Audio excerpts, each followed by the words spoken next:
So after you have your patterns cut out, you need fabric, and I'm going to teach you how to decide where to put your patterns on the fabric and the best way to cut them out. So what we notice on all of these patterns is that they all have the label stretch and then the arrows going side to side. What that means is that the stretch of the fabric has to be going side to side when we put the pattern on. So I can't simply just put the pattern in any random way. The arrow has to be parallel to the way the stretch of the fabric is.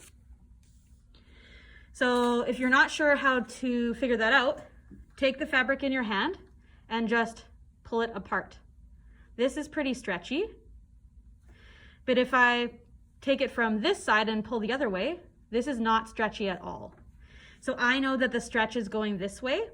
So the stretch lines have to be parallel to the stretch. Another thing is that the fabric has a wrong side and a right side. We know that the wrong side is kind of like the side that's not as nice, and the right side is the side that shows to the world, so the part that's a little bit nicer. If we even look at my shirt here, I have a pattern on one side. This is the right side. If I flip it inside out, this is the wrong side. Doesn't mean that it's bad, it just means this is the side that doesn't really show, but the pattern side is the side that shows. So on your fabric, it should be pretty clear which one's the right side and the wrong side. This is the right side.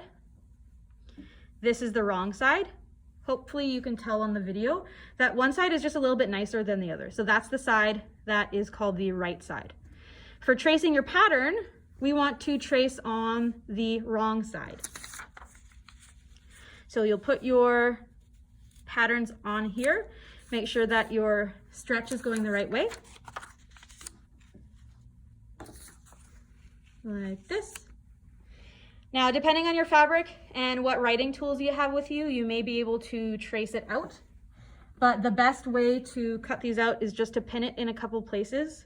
You can even see that I've pinned already on mine in about 4 different spots on each of them. And then I cut them out all out equally.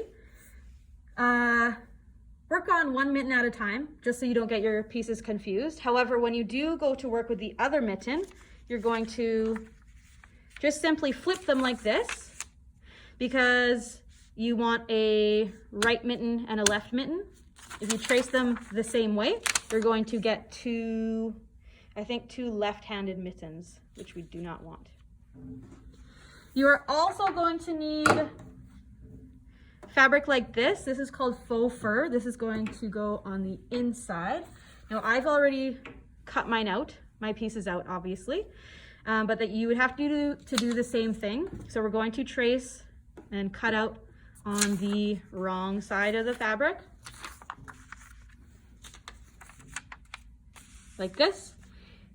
When we do the other mitten, you're going to flip your pattern like this to cut them out.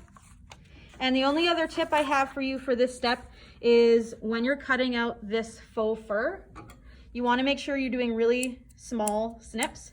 If you make really big cuts, the fabric will start to fall apart and it'll go everywhere, but we want to do really small cuts. So maybe like this, and then the fabric will not fall apart. Okay? There we go.